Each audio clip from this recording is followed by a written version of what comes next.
you are. Perhaps it's morning, evening, or afternoon. For me, it's morning in Hawaii here. And for those who don't know me, my name is Lisa Winfield, and I'm a certified high performance coach.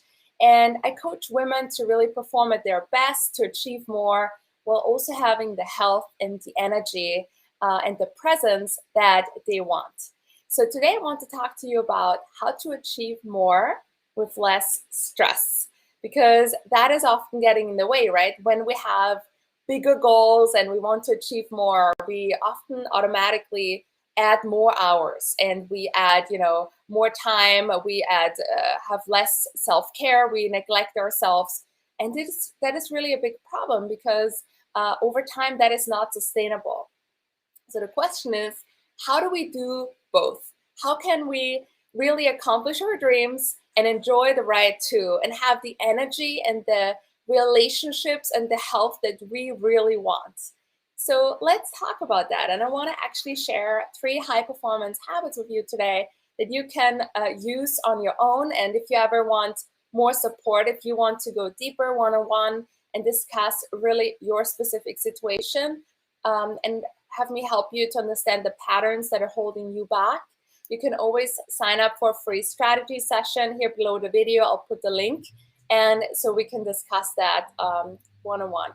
So I want to start with by telling you guys about where stress really comes from.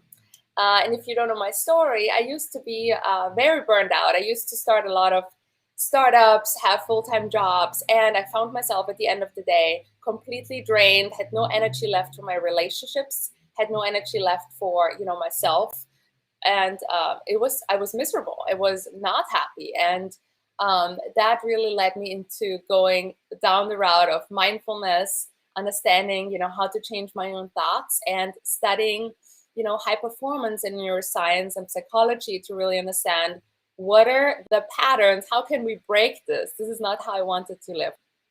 So the first piece I want to talk about is where the stress comes from.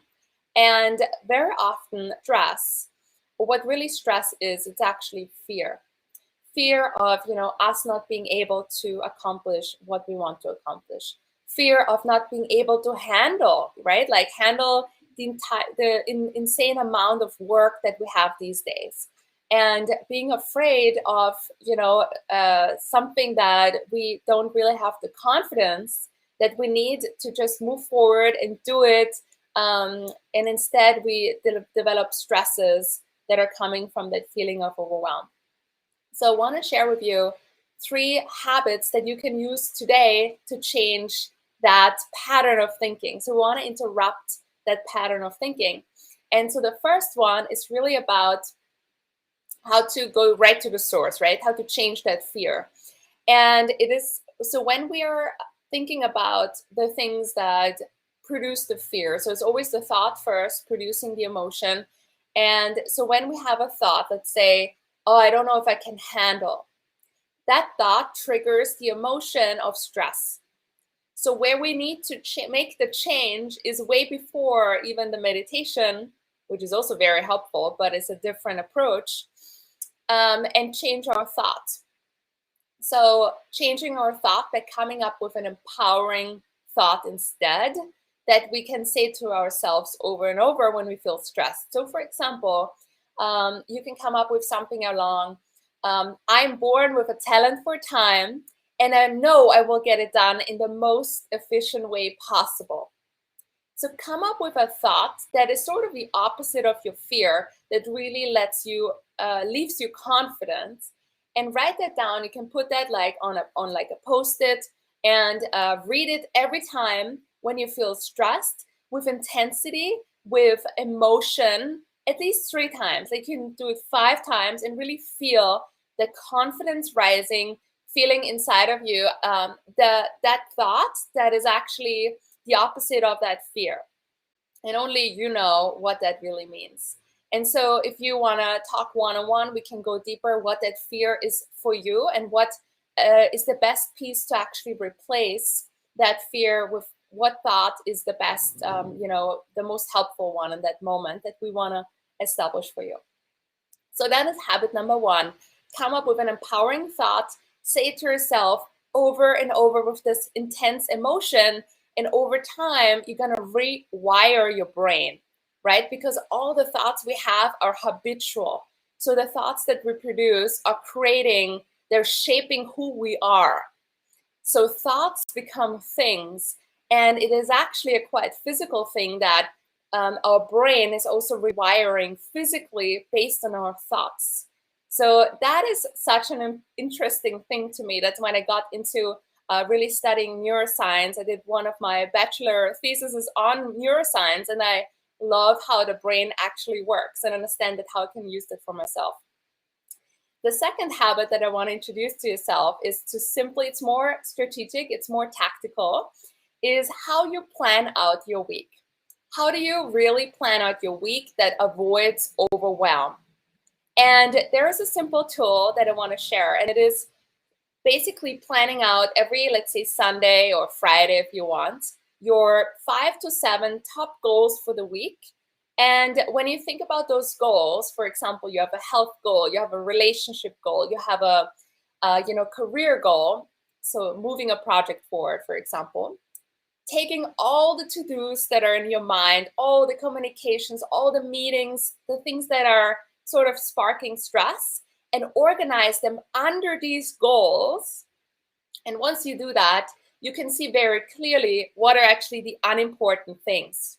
So once you have done that, you want to also look at, let's say you have a goal and a couple to-dos under. What are the top 20% that you need to do?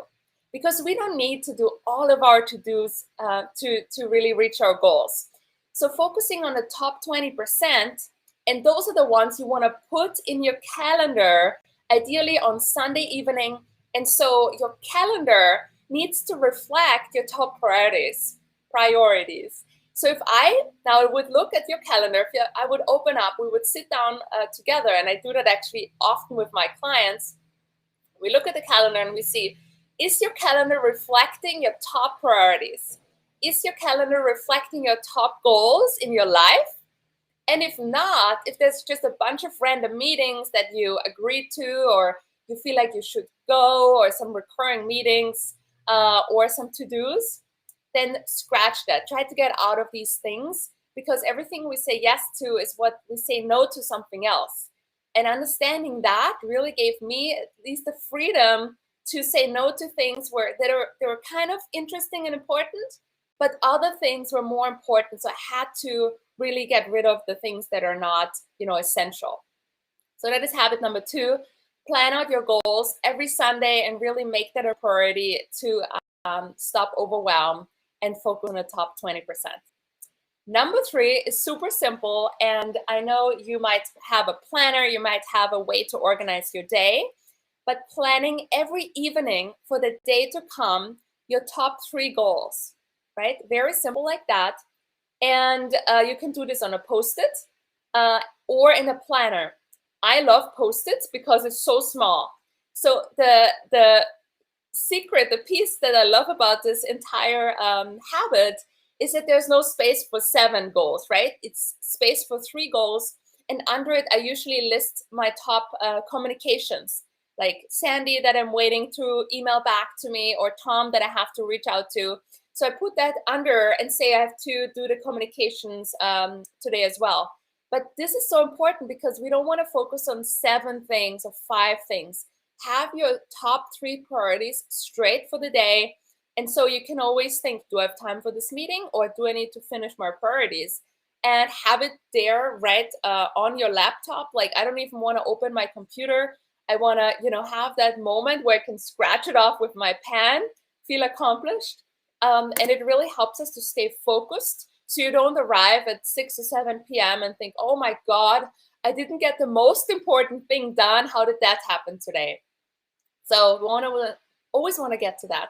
And if you feel like you need really help to go in and have somebody look at your calendar, go, one-on-one into the strategies, the tools to take these from, concepts into transformational habit change, which it is often just a habit change where you actually go from, understanding to really doing the things every day.